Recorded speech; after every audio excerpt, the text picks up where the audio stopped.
thank you very, very much for coming. My name is Eliseo Newman. I'm the director of the Africa Institute of American Jewish Committee, which is the building where you find yourselves today.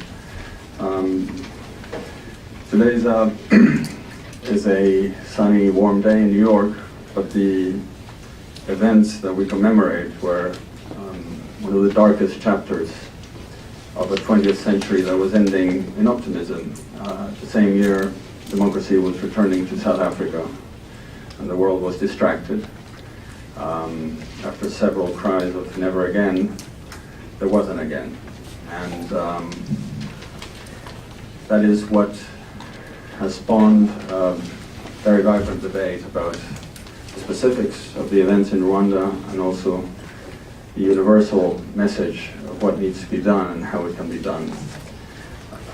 What can be done can only be done in partnership, and we are especially proud of the partnership that brings together a few of organizers for this Kwibuka 2025, which is the 25th year after the genocide against the Tutsi in Rwanda. In conversation with the ambassador today, we were talking about the effect of time on how an event like the genocide against the Tutsi gets conceptualized and spoken about. Much the same happened with the Holocaust, which is an entity it took time to take hold and dimension. Survivors were too focused on the personal aspects and how to cope with having overcome, sometimes by chance, sometimes by determination, sometimes with the help of others, an event like that. And while many people have focused academically and through NGOs and the like, it's opportunities like this that bring together people from different walks of life to pull their understanding, their empathy, and their knowledge and experience. So I want to acknowledge the partners that joined us today. There is first and foremost the permanent mission of Rwanda to the United Nations. There's also the UN Office on Genocide Prevention and the Responsibility to Protect. There's the Global Center for the Responsibility to Protect, and also the New York City Bar Association. We'll have a few opening remarks by some representatives of those organizations, and then we will have two panels which I will usher in due course. First is Marion Bergman. Marion is the chair of the founding chair of the Africa Institute, and also a member of the board of the Jacob Blaustein Institute for the Advancement of Human Rights at AJC, which is one of the seminal institutes at AJC, an organization which advocated for the inclusion of human rights language in the Charter of the UN. The then president of AJC, Jacob Blaustein, an oil man, a business guy, having seen what happened in the genocide, thought that any international configuration of the kind that the UN was intended to be in San Francisco would be founded on the principle of never again. So, Marion, please come on.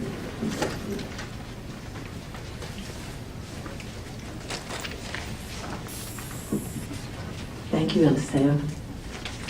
Good afternoon. Ambassador Rugwabiza, distinguished participants and colleagues. Thank you for joining us for this important conference, convened as we mark this year with great sorrow the 25th anniversary of the genocide against the Tutsi, which shocked the world and made it clear that despite the efforts of many, including the American Jewish Committee, the world had plainly failed to absorb the lessons of the Holocaust. Today, we are pleased to welcome the mission of Rwanda to the United Nations as we continue our efforts to remember the victims of genocides and to take effective action at the United Nations and beyond to prevent the future commission of this crime. AJC founded our Africa Institute in 2006 so that our leadership would become better educated about a continent that is so often lost in our news cycles. The objective was to find interlocutors who share our values and join voices in advocating for common causes in our challenging world. Rwanda stands apart in Africa. It was the first country in Africa where AJC facilitated the deployment of Israeli technical experts the year after the Institute's launch. and it was the first country in Africa into which we sent a delegation of our most senior leadership in 2017. 2017. Hosted as we were by President Kagame and then Foreign Minister Louise Mushikiwabo. The first ever learning mission to Africa by our Young Leadership Division was also to Rwanda, to educate them on the tragic events whose victims we seek to commemorate today. This commemoration will examine important themes, including the ongoing need to fight impunity for genocide.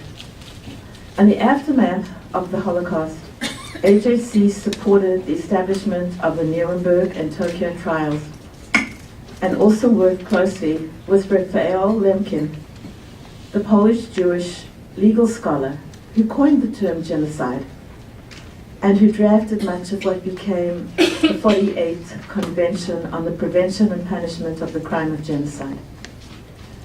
Following its adoption by the UN, AJC collaborated with Raphael Lemkin to press countries to join the Genocide Convention. AJC particularly stepped up its pressure on the United States to ratify the convention following the establishment of the Jacob Blaustein Institute in 1971. The Institute later published a monograph on Lemkin and his vital work to name the crime of genocide, and continues to call on more than 40 states that have not yet ratified the Genocide Convention to do so. AJC has also fought impunity for the genocide against the Tutsi in Rwanda. AJC called for the United Nations Security Council to establish the International Criminal Tribunal for Rwanda in order to ensure that the architects and leading figures responsible for genocide would be brought to justice. Jacob Blaustein Institute convened meetings with the prosecutor of the tribunal and called on the states to provide it with adequate funds to carry out its investigations and to protect witnesses. Jacob Blaustein Institute also pressed the diplomats that were drafting the tribunal's founding statute and called on them to address the full range of crimes committed against victims of the genocide, and specifically to recognize rape and other sexual violence in war as an international criminal offense. While we recognize the important work of the International Criminal Tribunal for Rwanda, we note the continuing need to hold perpetrators of that genocide accountable. And the 25 years since the Blaustein Institute's work has also focused specifically on the need for international attention to the question of what steps states can take alone or acting together, including through the United Nations, to prevent genocide in the future, as the Genocide Convention requires. The Blaustein Institute pressed the UN to carry out work to elaborate what genocide prevention entails, and to that end called for the creation of a special advisor to the UN Secretary General on the prevention of genocide, the first UN post to explicitly address and advise UN leadership on genocide-related issues. Once that post was created, the Blaustein Institute worked closely with Special Advisor Adama Dieng and his office and developed a set of human rights-related risk factors for the prevention of genocide, along with a manual setting out practical steps that states can take to prevent them. AJC has worked to improve the United States government's response to emerging risks of genocide and take effective action to mitigate them as well.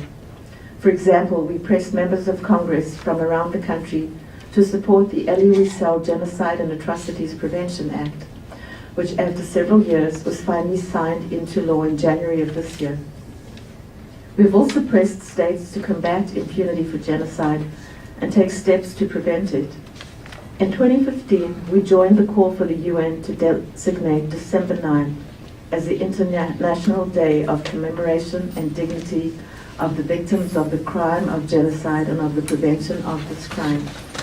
Today, we're honored to come together with our friends from the Mission of Rwanda to the United Nations and our distinguished panelists to remember the victims of the genocide. We look forward to these discussions about the work that remains to be done to ensure the tragic events in Rwanda are not forgotten and to make more effective the world's response to the threat or commission of genocide in the future. Thank you very much.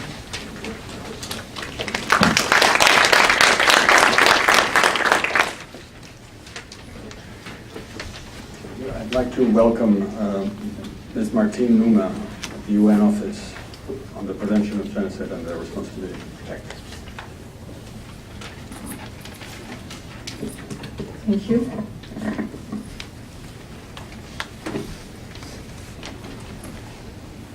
Your Excellency, Ambassador Wabiza, distinguished guests, ladies and gentlemen, good afternoon.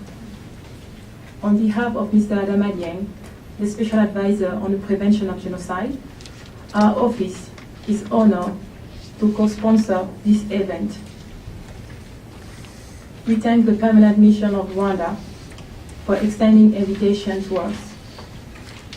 As we will see during the discussion, fighting impunity is very integral to the prevention of genocide and other atrocity crimes. We have learned a lot from the genocide against the Tutsi, in which moderate Hutu and others were also killed in 1994. In the aftermath of the genocide, Rwanda invested heavily in fighting impunity as one of the key measures to prevent possibility of recurrence. Firstly, Rwanda cooperated with the International Criminal Tribunal for Rwanda, but also acknowledging fully that this international instrument could only hold a few high-level perpetrators.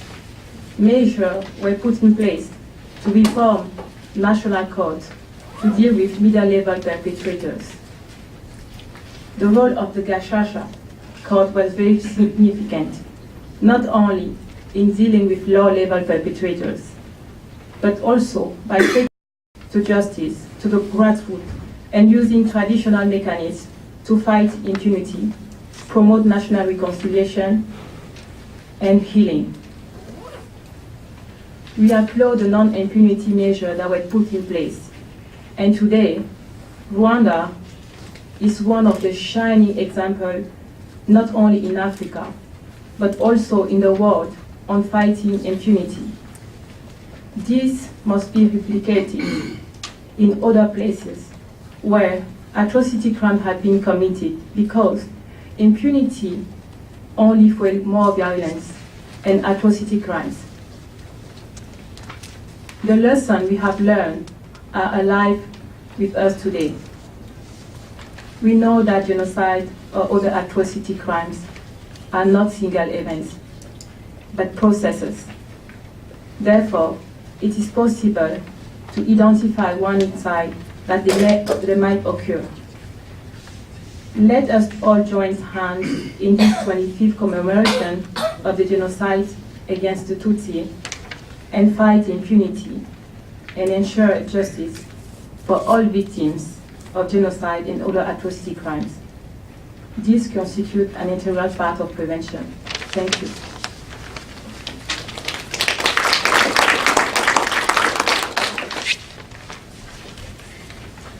And last but not least is Ambassador Valentine Rugwabiza.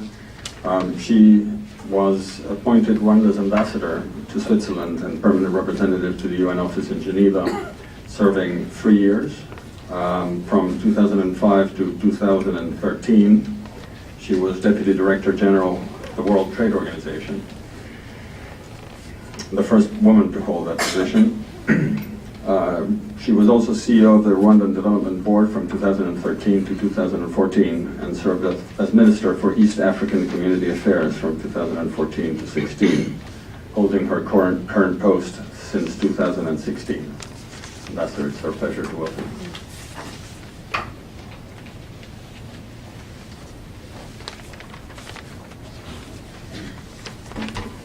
Thank you very much, Eliseo. Good evening. First of all, I would really like to thank very, very much the African Institute of HEC for hosting all of us, hosting this event. And I would like to thank all of you for joining us this afternoon.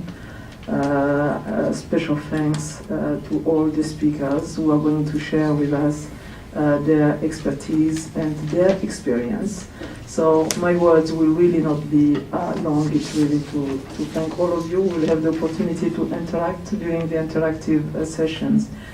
Let me just say that 25, and of course my colleagues, ambassadors, permanent representatives, diplomats, whom I acknowledge here in the room, it was very important for us to have this conversation outside the UN environment. Sometimes we have noticed that sometimes within the UN environment, the freedom of flow doesn't flow that well. So sometimes it's better to have conversations where we really want people to be able to speak openly outside the UN environment, and this is what we hope for this afternoon conversation. We've learned few lessons from the genocide against the Tutsi. As Rwandans, we have learned few lessons. We'll have the opportunity to share some of those lessons. But one lesson that we have learned that is very important is that indifference has a huge cost. Indifference comes at a very huge cost. And that everyone has a role to play when there is a crime of such magnitude that is happening. Even if that role is only to denounce, it makes a huge difference. All those who stood up, who were in Rwanda in 1994, there are few of them. Carl Wilkins, there are few of them. All those who stood up were able to save hundreds and sometimes thousands of lives. All the survivors have survived because someone at one point decided that they were not going to ignore their humanity. That's why we have few survivors. Most of the survivors survived because a very young army, the Rwanda Patriotic Front, very young soldiers, led by President Kagame, took upon them after seeing that we were being abandoned by the entire world. They took upon them and they started the campaign to stop the genocide. It took them 3 months. During those 3 months, more than 1 million of our people, more than 1 million Tutsi were killed. Saying the right thing, saying the truth needs soldiers. And we are all soldiers of the truth. We can all be, at least. And saying the truth can make a huge difference. We have here representatives of Nigeria. In 1994, on the Security Council, the then ambassador of Nigeria, Ambassador Gambari, was one of the only 3 ambassadors who decided to stand up and to say no. People are being exterminated for who they are targeted to be, for who they are identified to be. He was in minority. However, today, 25 years later, their position, their stand, their words continue to constitute part of the memory of Rwanda for the times to come. Him and the ambassador of New Zealand and the ambassador of the Czech Republic at the time, they were the only 3 to stand up and to say, no, what is happening? We need to do something. They were not the world powers. However, they uphold humanity. they really took seriously the responsibility that we all passed to we all and our hopes in the Security Council. And we keep repeating that because we want people, countries that are today sitting on the Security Council, to understand exactly what is the weight of their responsibility. So those are among the few lessons that we have learned. Another lesson that we have learned is that we should absolutely be vigilant vis-à-vis all expressions of hatred. We have to remain vigilant. It is and be careful to not allow a group of people or a community to be stigmatized as being less deserving of life. It is our collective responsibility to denounce that in the strongest term, but also to act, to take action when needed. It is our responsibility whenever we are faced with that. We might think that some of those people are far from our reality. Our lesson, again, is that it's never very far from our reality. If it is allowed in one place, it creates what is called, in a very simple terms, a precedent. Then if it was allowed there, why shouldn't it be allowed elsewhere? So we have learned a few of those lessons. I won't take much longer time. I think we are going to listen to the experts, and we really have those. I'm very grateful that they accepted our joint invitation. We are really going to listen to people who have a primary experience of fighting for the truth and fighting against impunity. It is very important to know and to inform ourselves, to know that in the countries and in the communities where we are living, there are people who perpetrated the genocides, who are trying to recreate new identities for themselves. It is important to be informed and to know about them, and to know that people should be held accountable. Not for the principle of accountability, no, because accountability is an effective means of prevention. Thank you very much.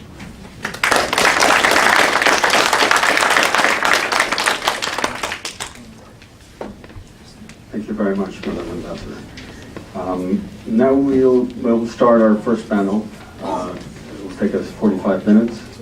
We'll briefly introduce Simon Adams, who is going to be the moderator. Mr. Adams has worked extensively with civil society organizations in South Africa, East Timor, Rwanda, and elsewhere between 1994 and 2002. He worked with Sinn Féin and former IRA prisoners in support of the Northern Ireland peace process. He is also a former anti-apartheid activist and a former member of the African National Congress of South Africa.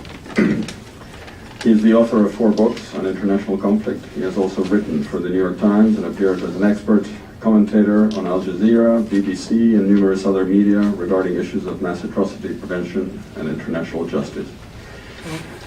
He is currently the executive director of the Global Institute on the Responsibility to Protect, and we welcome him with gratitude for joining us.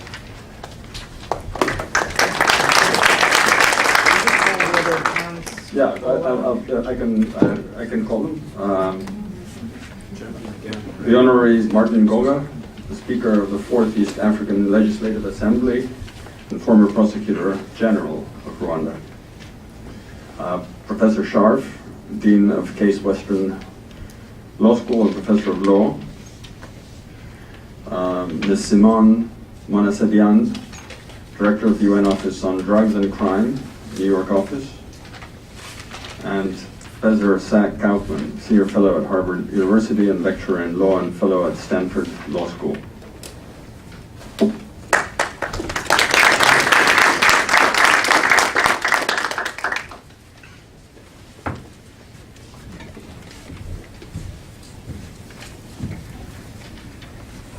thank you for that, and thank you for the kind introduction. I think my mum would have been very happy if she was here today to hear, or maybe not.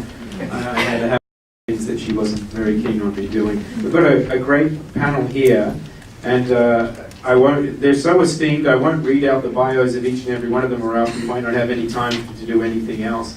But what we did want to do is give each of our speakers a chance to address the topic, and then we do actually want to open it up to the audience here to have an opportunity to question them, to make comments and so forth. I should say that this first panel has the title of Preserving Memory, Cooperation and Responsibility in Fighting Impunity and Genocide Denial. It's a very heavy topic, to say the very least.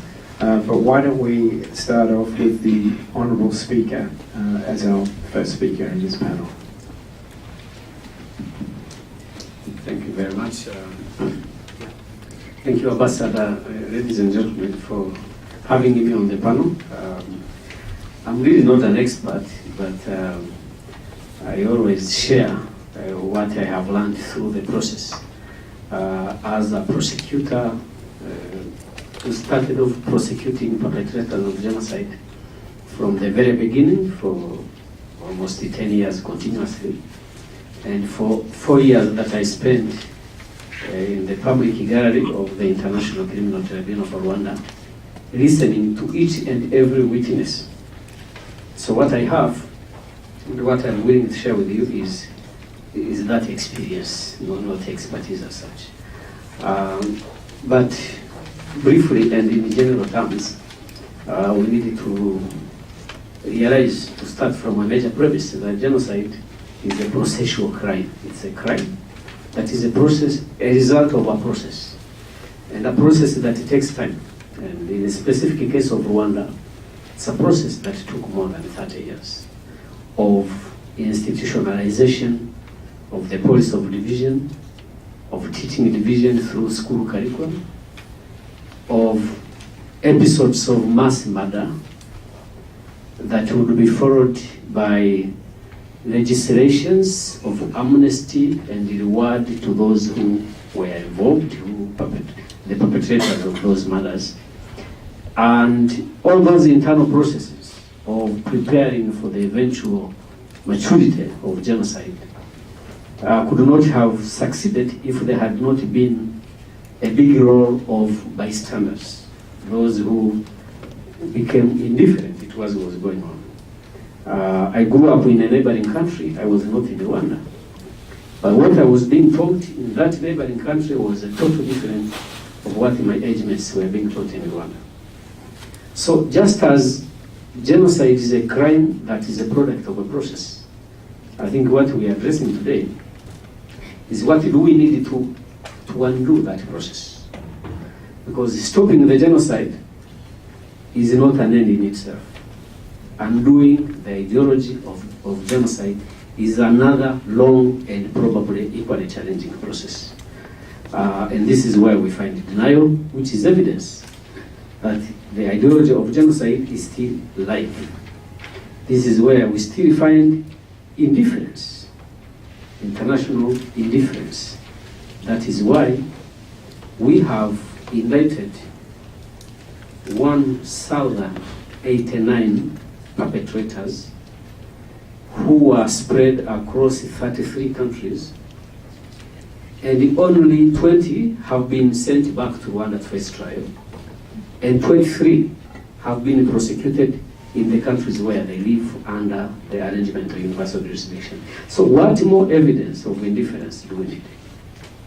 25 years after the genocide, we have succeeded to access that percentage of perpetrators in the era of mobility of information and witnesses and a comparatively easier process of sharing evidence than it was when we agreed as a community of nations that this genocide should not happen again.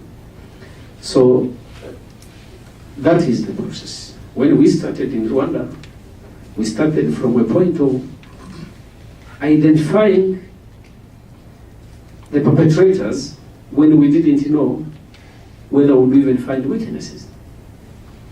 Because that was the situation. Those who arrested perpetrators, kept them in custody, continued with the operation to stop the genocide, were not the ones to come and tell us the circumstances under which they had been arrested.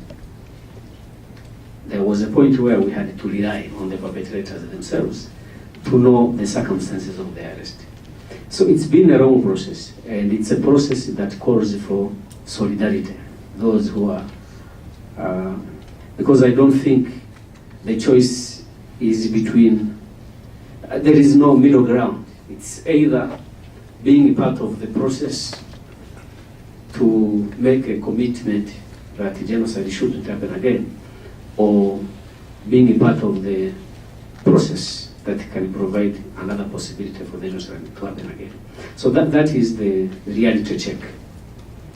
We have perpetrators here in America, we have them in Europe, we have them everywhere. They are known by names, by address, but it is still very difficult to bring them to justice. So given time, I will share with you the specifics of what I've gone through as a prosecutor, and then we can continue to have a discussion. Thank you.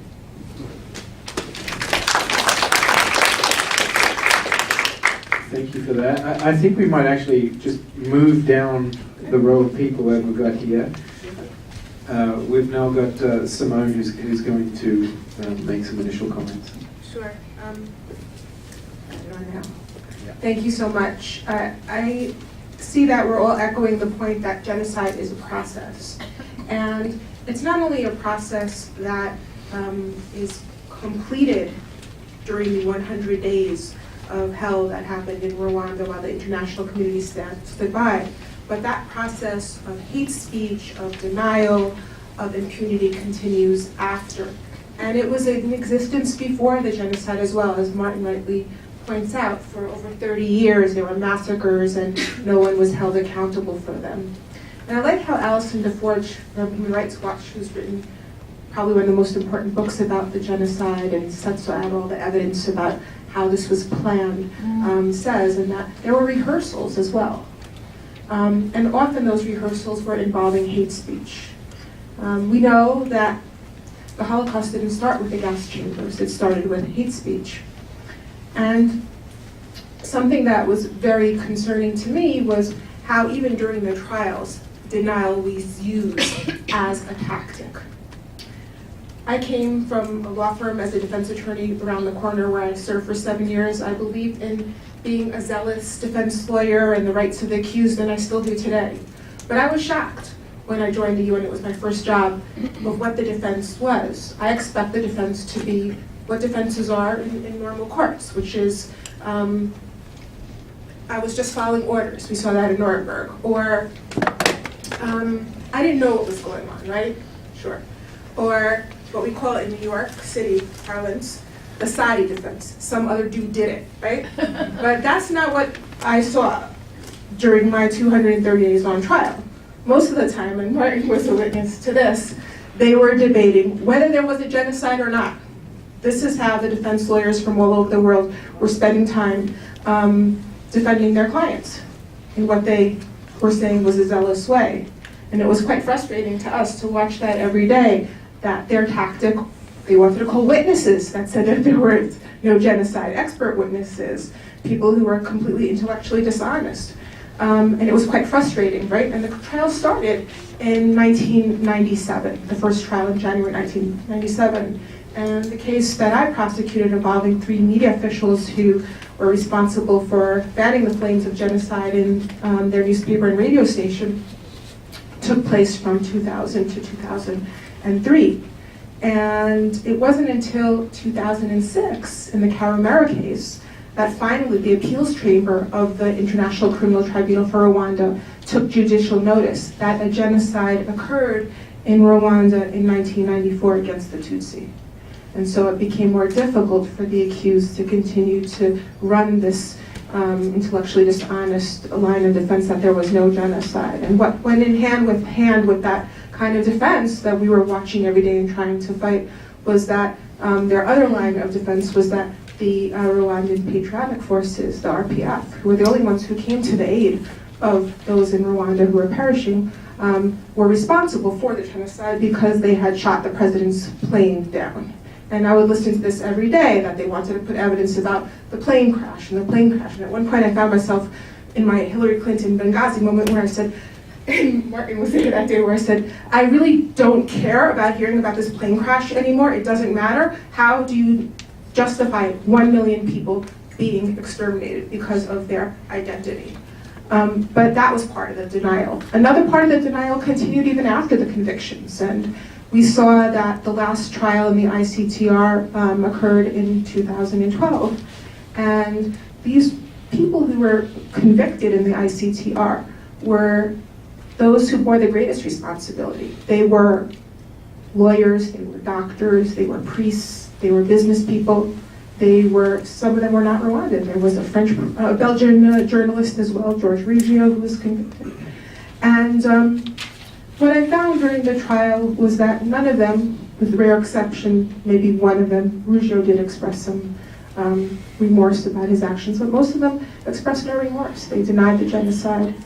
They continued to deny it while they were in prison.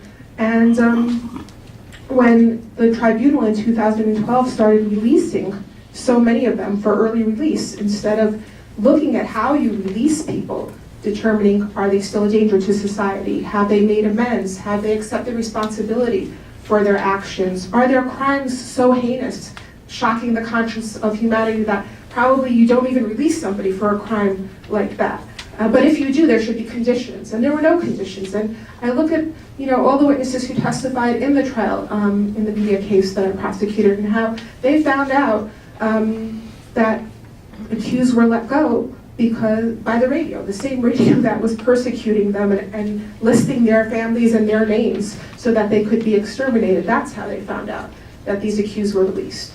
And the accused that I prosecuted, who was sentenced to life and then appealed his sentence and was sentenced to 35 years, was let go by a judge in the tribunal because it was presumed he was rehabilitated because he had reached the very old age of 65, and because he had good conduct in jail. And this was the basis for the release. And by 2012, so many had been released. And that's another form of denial. And that's also another form of impunity. And I will tell you that very Ferdinand Nahimana, who was a university professor who started radio television RTLM, which broadcasted genocide from July of 1993 through July of 1994, told me when he was convicted, and speaking to Martin about this, I will get out one day. He knew it. And if you listen to the radio station that was during the genocide, mentioning people's names and where they lived and who should be killed and break that small Tutsi's nose, the same thing that we saw happen during the Holocaust when we saw them talking about Jews as animals and dehumanizing them. And we saw the same kind of language in Rwanda. And for 20% of those convicted to have been given early release with no conditions, in Sierra Leone tribunal, for example, you have to make amends, you have to accept responsibility. In the ICTR, that didn't happen. I understand now that things are changing and there will maybe some reasons given before any releases happen in the future. And it's not about saying that lock them up and throw away the key. It's about remembering these are crimes that shock the conscience of humanity, and these are, for the most part, unrepentant violent extremists, and that's what we need to call them. I just wanted to show you some examples of what the hate speech was. I had the opportunity during the trial to go to the Simon Wiesenthal Center in Los Angeles, and I'll just show 2 slides to give a better idea, and then maybe we can talk more about hate speech in the Q&A. So if we can show the first slide.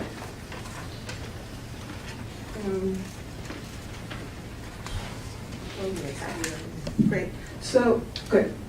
So this is Kangura newspaper. The 3 people who we prosecuted in the media trial, and that was the first trial where the actions of the media were being held to account for causing genocide and fanning the flames of genocide since Nuremberg, when we saw Julius Streicher prosecuted for his newspaper Der Stürmer.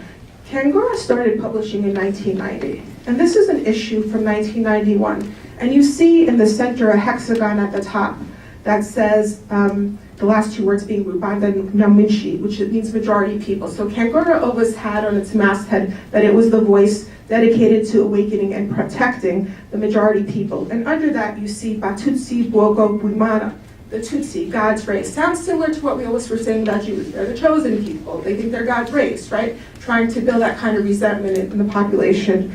And then you see in the left rectangular box adjacent to the machete, what weapons shall we use to conquer the cockroaches for once and for all?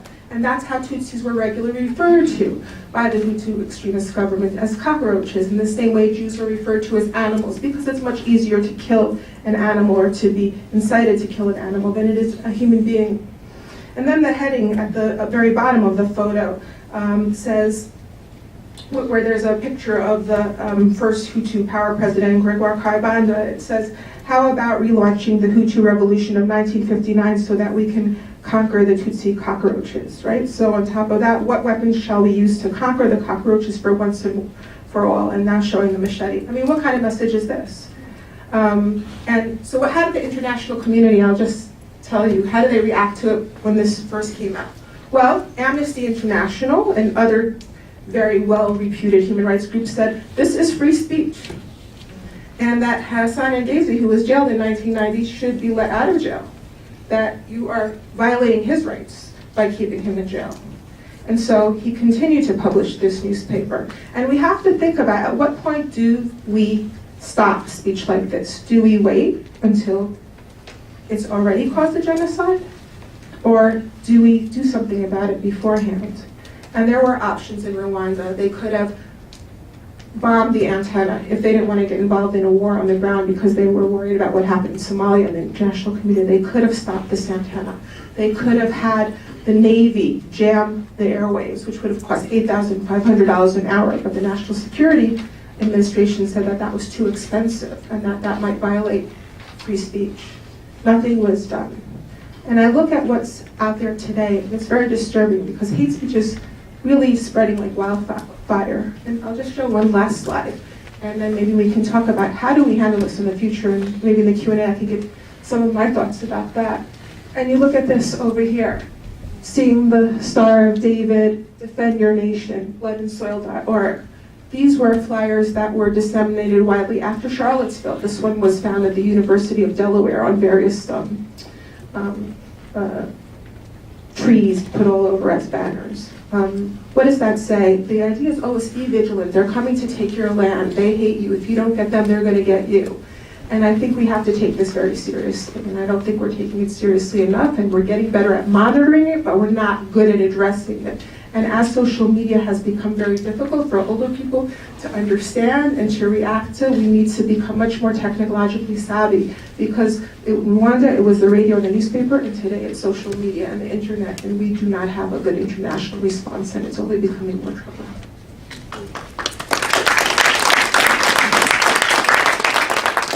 Thank you for that, Simone. We're going to keep moving down the side here. So, Michael, would you like to?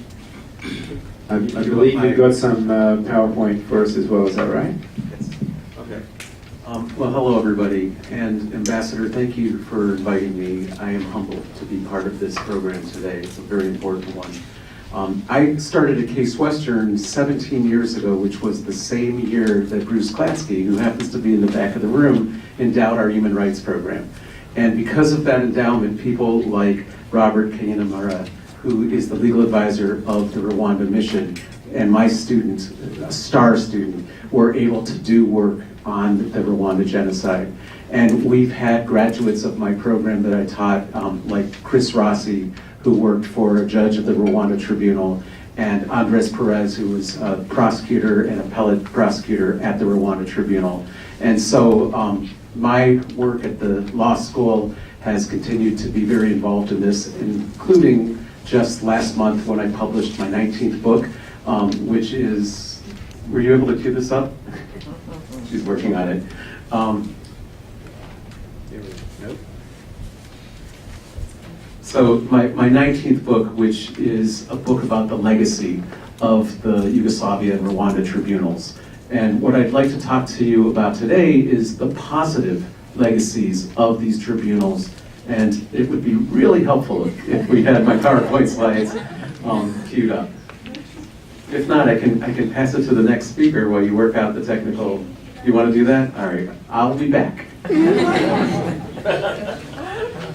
Okay. All right. Zach, is that okay? That's fine.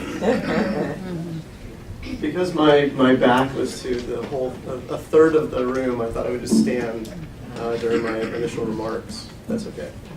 Here, Michael. Hello.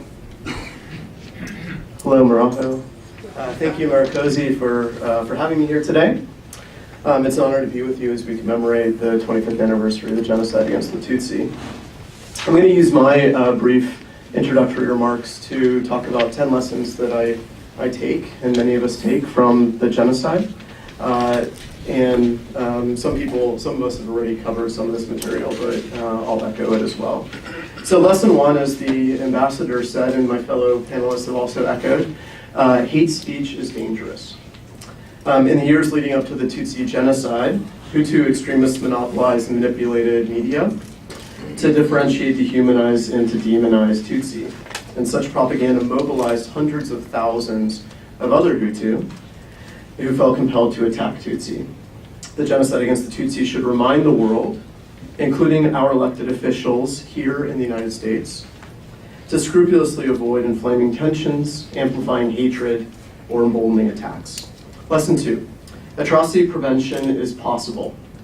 Historians have documented how the UN and certain countries, including the United States, France, and Belgium, were aware of the genocide as it was happening and declined to respond effectively. If the UN had even modestly bolstered its peacekeeping presence already in the country, it would likely have deterred or mitigated crimes against humanity. Genocide and other atrocity crimes continue to rage around the world, from Syria and South Sudan to Myanmar and Yemen. And earlier this year, as has already been noted, and as I had the privilege of participating in when I served on the Senate Foreign Relations Committee 2 years ago, the U.S. government enacted the bipartisan Elie Wiesel and Genocide Atrocities Prevention Act. And given that atrocity prevention is achievable, this law's laudable rhetoric should finally become reality. Lesson three, transitional justice is essential. The Tutsi genocide in 1994 was only the latest in a series of atrocity crimes that Rwanda suffered over the prior half century. Impunity for those earlier, smaller scale offenses contributed to the massive conflagration later. And four major transitional justice mechanisms were implemented to address the Tutsi genocide. Two were outside Rwanda, prosecutions in the UN International Criminal Tribunal for Rwanda and in foreign courts, and two were inside Rwanda, prosecutions by ordinary domestic courts in Gacaca. These forums have sought to change what had been in Rwanda a culture of impunity to one of accountability. Still, the work these innovative bodies have accomplished is not yet complete. Suspected genocidaires remain at large. The conviction of Jean-Leonard Tiganya in Boston just last month in U.S. federal court for lying about his role in the Tutsi genocide on his immigration application is a stark reminder that identifying and bringing genocidaires to justice is an ongoing challenge and imperative, including here in the United States. Lesson four, women's rights are crucial. Rwandan genocidaires deliberately used rape and sexual mutilation as tools to spread HIV/AIDS, torture and terrorize women and girls, reduce procreation among Tutsi, and destroy the entire Tutsi population. Some researchers have concluded that as many as 500,000 women, including almost all surviving female Tutsi, suffered sexual assaults during the genocide. The Me Too movement has emphasized how prevalent sexual abuse is here in the United States as well, even in a non-genocidal context. As in Rwanda, such offenses demonstrate the rampant objectification and exploitation of women and girls that persists throughout history and across societies. We must do more to prevent and punish such crimes, including by promoting and protecting women's rights. Lesson five, women's representation is critical. Recognizing that women were targeted during the genocide against the Tutsi and should play a significant role in reconstruction and reconciliation post-genocide Rwanda, instituted a 30% quota for women in elected office. Soon, Rwanda more than doubled that minimum. By 2013, women had won 64% of seats in Parliament's lower house, making Rwanda the world's leader in the proportion of women in the national legislature. Given studies showing the benefits of female political leadership, especially for initiatives to combat violence and to foster gender equality, the rest of the world should follow Rwanda's lead in promoting a greater role for women in government by identifying, recruiting, training, and supporting female candidates. Lesson 6, genocide education is necessary. It's often said that those who do not remember the past are condemned to repeat it. And so not only is it shocking how many people are ignorant about even basic facts of genocide, but it's also perilous. Genocide education can also help to combat genocide denial. 10 US states have already mandated some form of Holocaust and genocide studies, genocide education. And given the egregiousness and persistence of atrocity crimes, genocide education should be required everywhere. Lesson 7, political will is vital. As with Jews, Armenians, and others targeted for genocidal slaughter, the world abandoned the Tutsi in their greatest time of need. Since 1994, the international community has developed more infrastructure, laws, norms, including the responsibility to protect, and technology to combat genocide. While necessary, these and other developments are insufficient to prevent or even mitigate genocide. Political will remains vital to preventing and stopping genocide, and that crucial ingredient in the prevention of genocide formula remains elusive. We must demand that our representatives meaningfully counteract genocide and other atrocity crimes. Lesson 8, supporting survivors is fundamental. The damage wrought by genocide physically, emotionally, and financially is unfathomable. And such harm isn't just limited to direct survivors. Studies show that genocide trauma is intergenerational. With compassion and respect for their dignity, human rights, and autonomy, we should help survivors heal and rebuild as much as possible through providing physical and mental health services, housing, economic compensation, access to justice, and other programs. Lesson 9, upstanderism is imperative. Dr. Martin Luther King Jr. declared, "Man's inhumanity to man is not only perpetrated by the vitriolic actions of those who are bad, it's also perpetrated by the vitiating inaction of those who are good." Such bystanderism enables atrocity crimes. While every genocide, including the Tutsi genocide, features instances of rescue and resistance, we must study and raise awareness about such upstanderism to understand how it occurs, to consider how it may be supported, and to identify it as possible model behavior. And the 10th and final lesson, never again, is unfulfilled. My fellow genocide prevention scholars and practitioners often end anniversary reflections like this one by invoking never again. I will as well, but not in the way that the phrase is usually used. Never again is typically employed to declare that humanity will no longer permit targeting of a group for extermination. But given that genocides have continued, this pronouncement has proven insufficient and hollow. So drawing from the previous 9 lessons, I invoke never again differently. Never again must we take hate speech lightly, as Simone said. Never again must we think preventing or stopping genocide is impossible. Never again must we allow impunity for genocide. Never again must we fail to protect women's rights. Never again must we decline to promote women's political representation. Never again must we disregard genocide, education, and denial. Never again must we permit genocide unwillingness, political unwillingness, to address genocide. Never again must we neglect genocide survivors. Never again must we be bystanders to genocide. And never again must we declare never again unless we remember and implement these lessons. Thank you very much.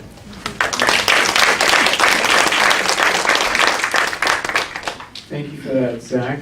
All right, I think we have ironed out our multimedia issues. So I'm back to you, Mike. And I apologize that this picture has been up because it was only supposed to be there for 2 seconds. But I do want to talk about the positive legacy of the Rwanda Tribunal. And while the world is still full of horrors that are not quite as bad, but they are really horrible. For example, what's going on in Syria, what's going on in Yemen, what's going on in South Sudan, what's still going on in Darfur, what's going on to the Rohingya in Burma.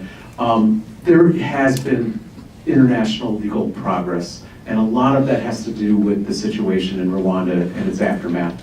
It really all starts out with Nuremberg, and as some of the speakers started today's speech saying, that's where the idea of holding people accountable took hold. In fact, at the time that Nuremberg was being negotiated and the three great powers were trying to figure out what to do with the Nazis as World War II was ending, there were two options that they were talking about, and neither of them were trials. They said, should we kill all the surviving Nazis with firing squads or with mass hanging? And in the end, they decided to do trials, and in part, the reason was because they wanted to deter future incidents rather than create another cycle of revenge and violence. And this goes back to Hitler's famous words in 1939 as he was initiating the war in Poland, which was a total war and had some of the worst atrocities. And his German generals said, we're not comfortable with what you're asking us to do. And he said, oh, don't worry. Quote, who after all today remembers the fate of the Armenians? And because of the Nuremberg trials, nobody says who remembers the fate of the 6 million Jews who perished under Hitler's hands. And because of the Rwanda Tribunal trials and the other accountability mechanisms, including Dictacha and the the trials all over Europe and the rest of the world, nobody has forgotten the Tutsis. But after World War II, there was a period of time when there were atrocities all over the world and nobody was doing anything about it. You had the Idi Amin atrocities, Stalin's atrocities in the Soviet Union, Mao's massive deaths in China, Pol Pot's in Cambodia, Pinochet, Duvalier, and Saddam Hussein. And the UN declared that it was a golden age of impunity. The High Commissioner for Human Rights said a person stood a better chance of being prosecuted for killing one person or 10 people than killing 10,000 or 1 million. Well, that all changed in 1993 when I happened to be at the State Department at a rare period of time of cooperation in the international community. And that's when the Yugoslavia Tribunal was created. And a year after that, the horrible genocide broke out in Rwanda, and the Prime Minister designate, who was a Tutsi, came to the United Nations and said, is it because we are Africans that you do not create a tribunal for us, but you created one for the Yugoslav Bosnian victims? And very shortly after that, the Rwanda Tribunal was launched. The Rwanda Tribunal was launched and led to a number of other tribunals, and now we live in the age of accountability. But was the Rwanda Tribunal a success? And this slide tells you what the mission of the Rwanda Tribunal was. They had 5 important goals: to deter future violations, to break the cycle of violence, to establish a historic record, to bring the guilty to justice, and to serve as a model for future trials. Now, by the numbers, the Rwanda Tribunal was quite extraordinary. 93 defendants were indicted. The trials began in '97 and ended in 2015. 3,000 witnesses testified, and there were 5,800 days of proceedings. There was a historic record that can be looked at all over the world and never denied. 62 of the defendants were convicted, 14 were acquitted. This shows both that it was an effective tribunal and a fair tribunal. The convicted defendants were not just low-foot soldiers. They included some of the highest-ranking civilian leaders, military leaders, and even private citizens in the country. And the tribunal cost a total of $2 billion. The international community stood up and paid the price for international justice to occur. Now, the tribunal established some amazing precedents that are very important and have pushed international criminal law forward. It was the first tribunal to have a conviction for genocide. We talk about genocide coming out of the Nuremberg trials. That was not prosecuted at Nuremberg. The Genocide Convention was not until 3 years after Nuremberg. But this was the first tribunal to prosecute successfully and convict for genocide. It was the first tribunal to take judicial notice of genocide. After all, these defense counsel argued for hours and hours whether or not there was a genocide, and the first conviction said yes, there was. They said, we're not going to relitigate that, and they took judicial notice. It was the first to recognize rape as a means of committing genocide. It was the first to hold the number that members of the media could be held responsible for incitement to genocide. And it was the first to hold a civilian liable under command responsibility for unleashing the genocide of his subordinates. Its legacy has been first that it has led to the responsibility to protect doctrine, which is an evolving doctrine that may someday be able to stop the next time that there is a genocide. Kofi Annan, the Secretary General of the UN, challenged the international community to have a new doctrine to prevent the next Rwanda from occurring. And under the responsibility to protect doctrine, countries have a responsibility to stop genocide, and when they can't or won't, the international community has a responsibility to do it for them. And when the Security Council is paralyzed, this doctrine says the international community, individual states, coalitions of states may act even without the approval of the Security Council. That's still in high debate, but it is moving forward. The Permanent International Criminal Court would not exist if it wasn't for first the Yugoslavia Tribunal and then the Rwanda Tribunal, showing that international justice can work. And finally, the idea of universal jurisdiction, which is that there are certain crimes, genocide, crimes against humanity, and massive war crimes that can be prosecuted anywhere by any country, even if the perpetrators are not nationals of that country, and even if the place where it occurred was not in the territory of that country. For a while, that was in disrepute. There was a time when Belgium and Germany and Spain had tried to prosecute leaders, including Ariel Sharon, and this led to the international community frowning on universal jurisdiction. In the aftermath of the Rwanda genocide, those trials began again. And now we're seeing in Europe trials of people who committed atrocities in Syria who would not be prosecuted anywhere else but for universal jurisdiction. So people sometimes ask me, Michael, how can you be such an upbeat person when your expertise and when you spend all your time writing, researching, and working on genocide and crimes against humanity? And the answer is because there is hope that when we work on these issues, the world slowly gets better, that people do not forget the lessons of the past, that never again starts to mean something. Thank you.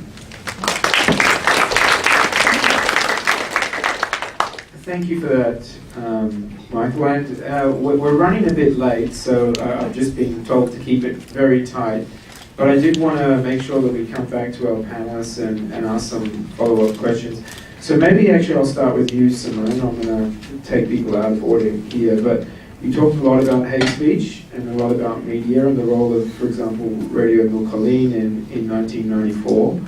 What do you think can be learned from that in terms of the of hate speech that we see today? So, for example, I'm sure everyone in this room is aware that Facebook played a very important role during the recent genocide in Myanmar. So what do you think lessons can be learned in terms of these new media? Interestingly, Mark Zuckerberg sent some lobbies out in Washington, D.C. to say that he wants government to restrict speech now. And when he did, he had to immediately retract that. Google and all of the other platforms, Twitter, are against any kind of prescription of speech. And the United States sits on an island of its own where it is vehemently against any kind of restrictions of speech. But we have to look at, in other contexts that are not the United States, where there's no independent judiciary, where minorities are being persecuted. Do we have to maybe have stricter protections there? But how do you tailor that when we're now dealing with a global society where we have the internet, we just have a newspaper or radio station in one particular society? So what can we do about it? A couple of things.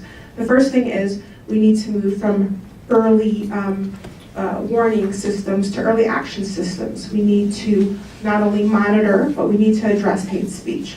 And that can be done by helping people with proliferating counter-narratives.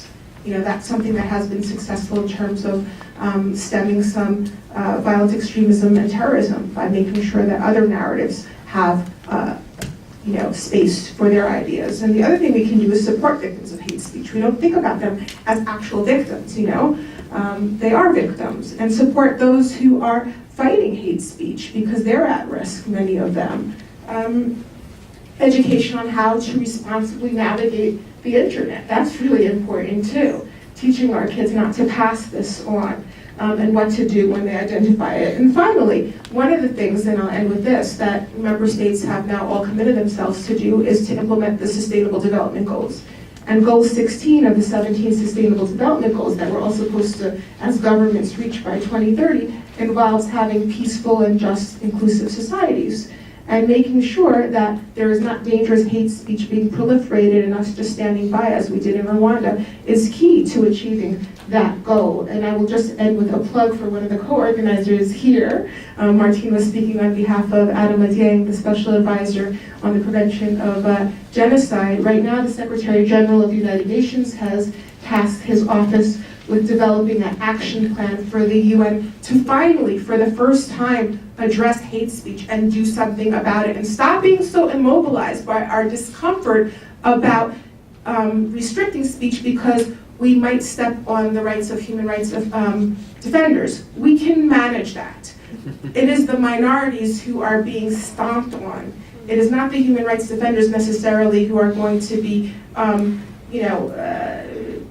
caught up in the net of having too restrictive speech. There is a balance, and we need to address it and not just be immobilized by fear that we might somehow overreach. Thank you for that, Simone. Zach, I'm going to come to you. You kind of gave us the 10 commandments of genocide prevention there that you ran through. So I guess my question to you is just to pick out one of those. You talked about education and the importance of education and how that had happened in the United States. I can't remember exactly what the number was of the number of states who are doing this. Do you think that's made a difference in countries like the United States in terms of raising the general citizens' awareness not only about the past but also about what needs to be done right now in the present? Thank you, Simon. Actually the data is not encouraging. A recent study came out about millennials in the United States. I think it was commissioned by the ADL, though I'm not sure, I think it was ADL. And it showed that some shocking percentage of young people can't name a single concentration or death camp from the Holocaust, and simply do not or will not believe that 6 million Jews were killed during the Holocaust. And apparently this proportion of the American population is higher than in recent history. And this is also amid the time that we have 10 states that now require some form of Holocaust in genocide studies. And more states are making headway in terms of passing state legislation to require such education in school. And so, unfortunately, it's unclear to what degree this mandated education is making a difference if we look at the most recent data. And as I mentioned in my opening remarks, genocide education is not just about the past, of course. It's about learning lessons for contemporary society and for the future. We also have seen hate crimes spike since President Trump took office. Since he did, hate crimes have spiked 17%, as reported by the FBI each year.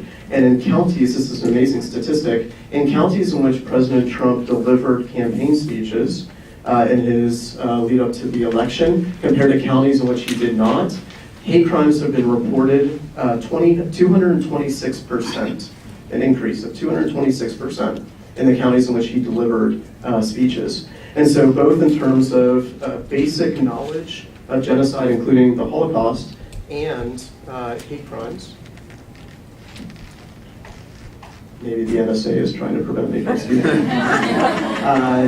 It's a disturbing trend, and I think that this shows that we need more education and more monitoring of hate crimes and more response to them through prosecution and other preventative actions.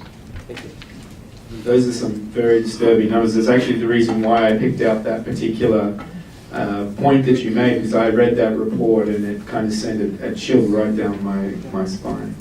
Michael, could I come to you maybe?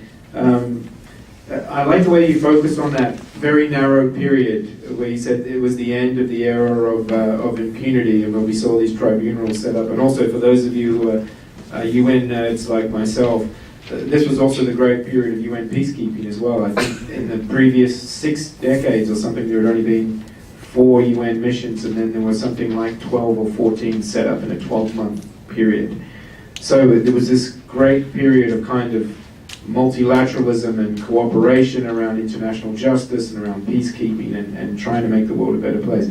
We now live in this era in a deeply divided era, and you need to look down the road here at First Avenue and the UN Security Council and what's happening to the permanent members to see how incapable they are to even doing something substantive around trying to stop the civil war in Syria. So I guess my question to you is, what can be done, therefore, in the absence of kind of that climate of cooperation to bring perpetrators, to bring genocidaires to justice today in Syria, Myanmar, and elsewhere?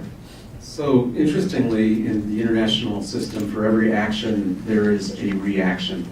And the current action is that in the Security Council, the United States and Russia are vetoing each other's resolutions or threatening to do so, and China has jumped in as well. So you have an age of paralysis now, which is similar to the Cold War.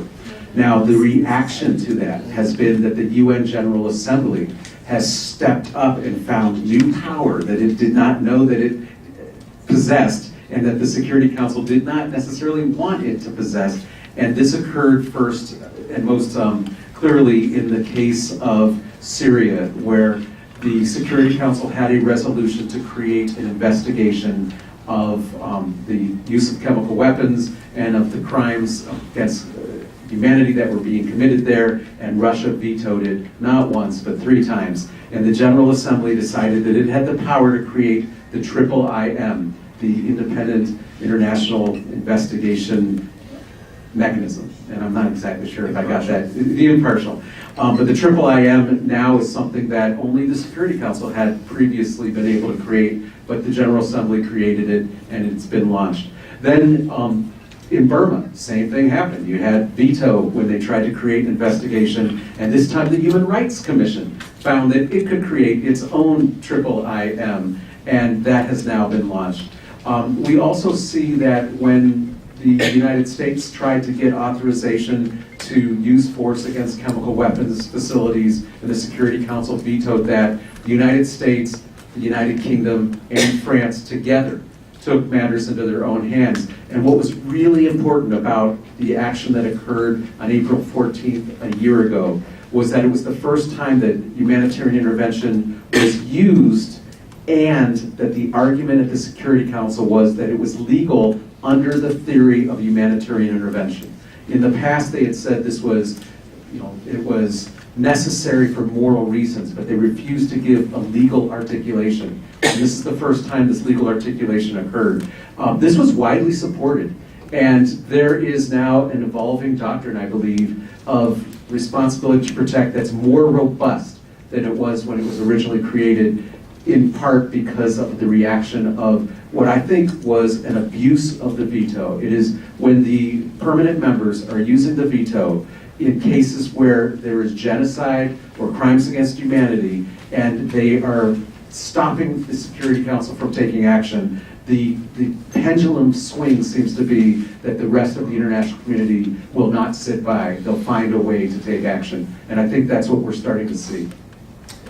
Thank you for that. And I left you for last because I really want to end, if we can, on this particular question. You talked a lot about bystanders. And of course, as I think Zach mentioned, and the flip side of this question is the whole notion of upstanders as well. And in any situation of mass atrocities, of genocide, we see both phenomena. You can't, I think the ambassador has given some very powerful speeches of this. You can't have a genocide unless you have bystanders. And you stop it by having upstanders, either before it ever happens or even you have rescuers who act in the process. And it's shocking, and some of those figures that you gave about the number of fugitives from justice who are still roaming around the streets of Europe and other countries in the world, the genocidaires from Rwanda. So my question to you is, what more can be done, including by people in this room, including by ordinary people, regardless of what you do for a job and where you live in the world, to make sure that we have more upstanders and that we help bring some of these people to justice. Thank you. First of all, the figures I gave, I believe, are not exhaustive. The number may sound alarming, but talking about 1,089 indictments in a situation where we had 1 million people, more than 1 million people here, that's really not exhaustive. Those are the ones we have been able to identify, do investigation, completed the files, and issue indictments. But I believe the number of perpetrators who are still out there and who have not been shown is even bigger. So what do we do? First of all is to keep this memory alive, to acknowledge the fact that we still have this challenge. Because justice is not represented. We appreciate what the ICTR has done and what we have done so far, but to the extent we can, justice is specific, individual specific. Every known perpetrator must face a day in court. So we need a critical mass of people who are willing to stand for this case. What we are doing is part of that process. Two, we need to depoliticize the process of justice. Because out of Rwanda, to a large extent, the need for justice has been treated as an academic or a political exercise. If I can give a few examples. For the entire period I was a prosecutor, I was pursuing 6 suspects from the United Kingdom. I worked with the Crown prosecution, we investigated, we were able to prove for a British court that they had a prima facie case to answer. So the minimum of evidence required for them to be in court was established. But the challenge was, can they be extradited back to Rwanda? The British courts, through to the highest court, decided against extradition to Rwanda, even when they were not in a position to start a process of internal prosecution. But why? Why is this the situation? Because Rwanda is one single jurisdiction in the world that has handled the biggest number of genocide cases. No one can claim that reality from Rwanda. We have done more than 3 million cases through gacaca process. We have done several hundred cases through regular prosecutions. So we appreciate any other complementary process. But we reject any attempt to say Rwanda is not a jurisdiction that can deal with the genocide cases. Because even this ICTR statute recognized that Rwanda and ICTR had concurrent jurisdiction. So in terms of law, it's a jurisdiction that is recognized as competent. It is only politics that is still refusing to acknowledge that. So as we speak, it's only a few weeks back that there was a debate in the British Parliament, is it the House of Commons, about these cases. So the argument is not whether they should be in court, because that's already decided. The argument is whether they can be sent to Rwanda. Another example, in the United States, where I'm grateful that we have been able to bring back to Rwanda several suspects from the United States. But none of them has been brought under extradition arrangement. Actually, what happens is to bring evidence on the involvement of genocide to prove the case on violation of immigration laws in the United States. So the convictions that take place here are not on genocide as such, but they are convictions based on violation of the laws of America as regards to extradition to immigration. So when they are brought to Rwanda, it is actually deportation. It is not extradition. So why do we shy away from that? Yes, the final destination is in Rwanda, yes. But it should be extradition. It doesn't have to be through the shortcut, looking for more convenient phraseology. So I think we need to depoliticize the process. And this is not about Western countries only. Actually, the biggest number of fugitives are in African countries, including our own neighbors.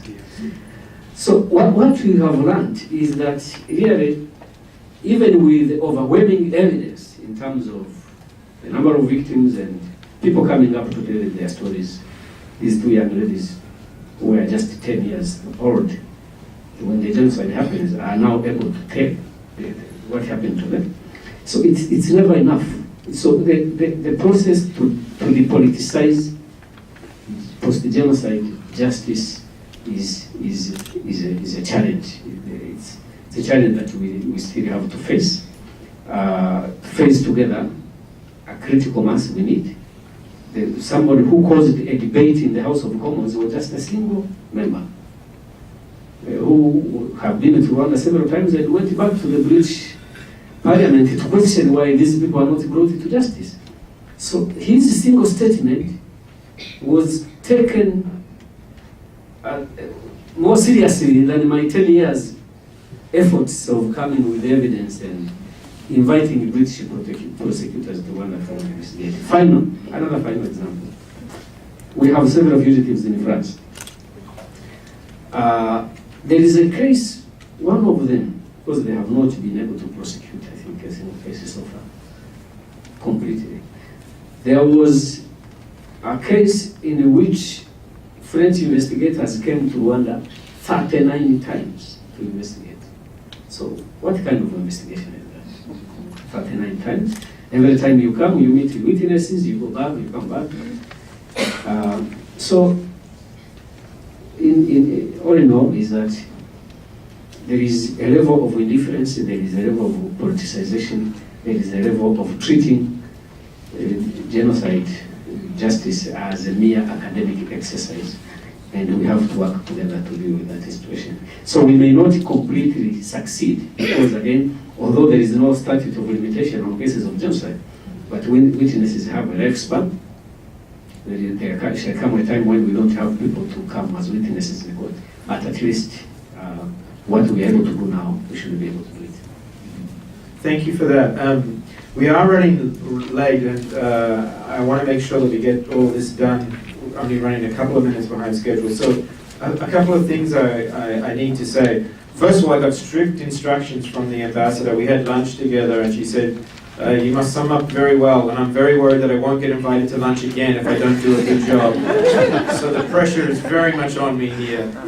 And on that note, I do want to thank, of course, the Rwanda Mission, the ambassador, the AJC, and the panelists for being part of this event today. And I was told that Kwibuka 25 has three principal themes. The first is impunity in the battle against impunity. The second, of course, is the ongoing battle against genocide denial. And the third is the importance of youth. And the next panel is very much going to be about that. I just wanted to say very quickly about that in relation to the comments that have been made by all of our speakers. You know, we have such a long way to go. 25 years after the genocide, and we still have such a long way to go. On the first question of impunity, I would say there's no question for me as from where I come from, for people who come from here in the United States, or people who come from any country in the world, wherever these genocidaires are fugitives from justice, they must be hunted down. They should be extradited to Rwanda. But if your country is unprepared to extradite them to Rwanda, then I think the argument has to become one about universal jurisdiction. Put them on trial then in a courtroom, wherever they are, and hold them accountable for what they did 25 years ago. On the second question of denial, I mean, this is something that you said, Zach, kind of provoked a memory in me. You know, my earliest encounter with a Holocaust survivor was actually when I was about 11 years of age. And she came to our class, an Auschwitz survivor, and told her story. And afterwards, she made every kid in the class line up in a single file line and come down to her and meet her one-to-one, and she would have her arm out with a tattoo on it. It was and as a kid, I was 11. It seemed weird.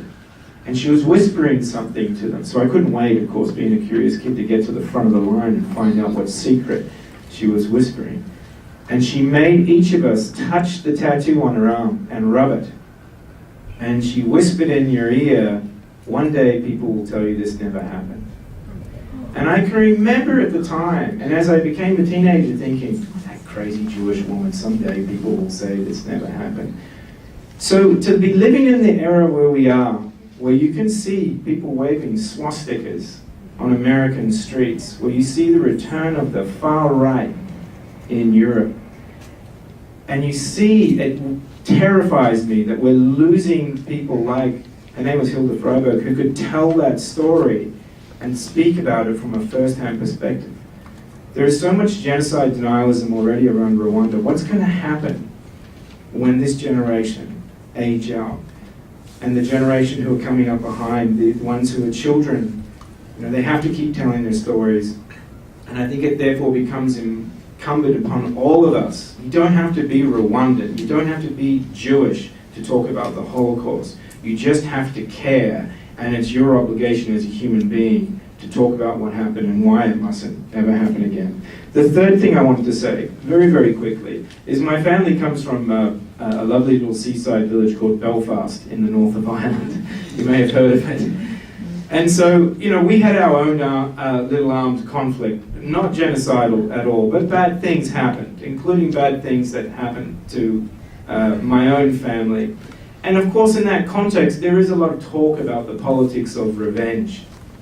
People sometimes think about it, unfortunately, that way. And I always think about a mural that was painted in our area, an area called Andersonstown in West Belfast. And that mural had in really big words on it, "Our revenge will be the laughter of our children." And after many years of going to Rwanda, and there was a definite heaviness when I first started going to Rwanda in the years after the genocide, I'm not going to lie, it was a heavy place to go to. And there was a heaviness in people's hearts after everything that had been through. But the years go on, 15 years, we're now up to 25 years.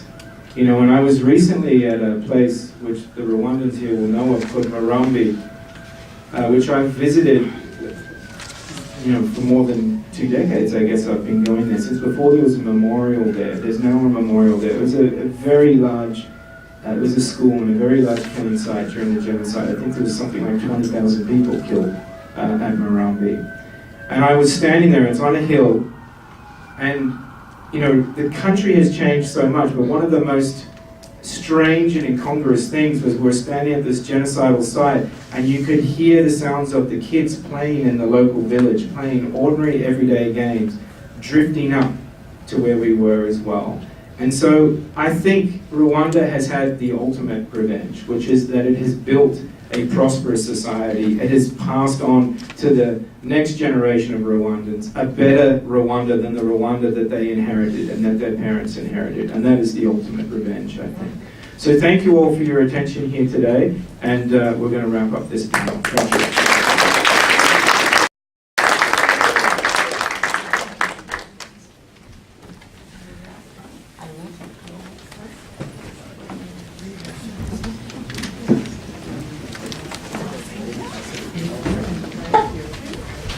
That was a remarkable panel. Thank you so much, each one of you and Simon, for moderating it.